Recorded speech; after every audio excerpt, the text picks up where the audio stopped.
రీసెంట్‌గా 'శివాజీ' అనే యాక్టర్ అమ్మాయిల దుస్తుల గురించి ఏదో కామెంట్ పాస్ చేశారు. ఇంటర్నెట్ మొత్తం కొంతమంది సెలబ్రిటీస్‌తో సహా బయటకొచ్చి వాళ్ళ ఒపీనియన్స్ చెప్తున్నారు. ఒపీనియన్స్ ఇవ్వడం అనేది ఈ మధ్య కాలంలో మొదలైంది కాదు.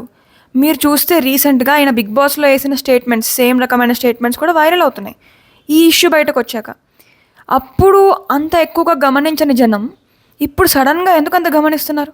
ఎందుకంటే ఈ మధ్య ఎన్ని ఛానల్స్ వచ్చేసాయంటే మీమ్ ఛానల్స్ దగ్గర నుంచి న్యూస్ ఛానల్స్ వరకు ప్రతి ఒక్క చిన్న విషయాన్ని, పెద్ద విషయాన్ని అన్నిటిని పట్టుకుని దాన్ని సెన్సేషనలైజ్ చేసేసి దాని మీద గంటలు గంటలు చర్చలు పెట్టేసి వీళ్ళదన్నారు, వాళ్ళదన్నారని చెప్పి మన అటెన్షన్ గ్రాప్ చేసి మన బుర్రలో అవన్నీ నింపి వాళ్ళు క్యాష్ చేసుకుంటున్నారు. ఒకప్పుడు ఈ వైరల్ అయ్యే ఇష్యూస్ కానీ వాటి ఫ్రీక్వెన్సీ తక్కువ ఉండేది. ఇప్పుడైతే వారానికి ఒక ఇష్యూ, వారానికి ఒక సెన్సేషన్.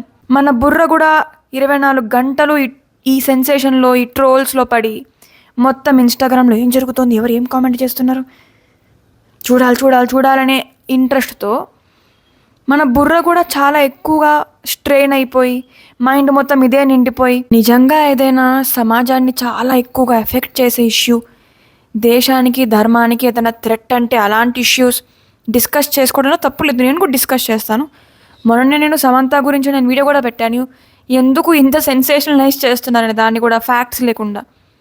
ఇప్పుడు ఇలా ప్రతి వారానికి ఏదో ఒపీనియన్, ఎవరో ఇచ్చిన ఒపీనియన్ దాని మీద మొత్తం ఇంటర్నెట్ అదే ఆలోచిస్తూ అదే రియాక్షన్లు. అరే ప్రతి ఒక్కరికి ఒక ఒపీనియన్ ఉంటుంది. వాళ్ళు చెప్పినంత మాత్రాన మనం రియాక్ట్ అయిపోయి గొడవ పడిపోయి అలా ఎలా అంటారు ఇది అది. ఇప్పుడు అలా అన్నంత మాత్రాన ఆ వ్యక్తి మారరు, మనం కూడా మారము. ప్రతి దానికి మనం రియాక్ట్ అవుతూ ప్రతి దాన్ని మనం బుర్రలో పెట్టుకుంటే ఏం జరుగుతుందో ఆలోచించండి.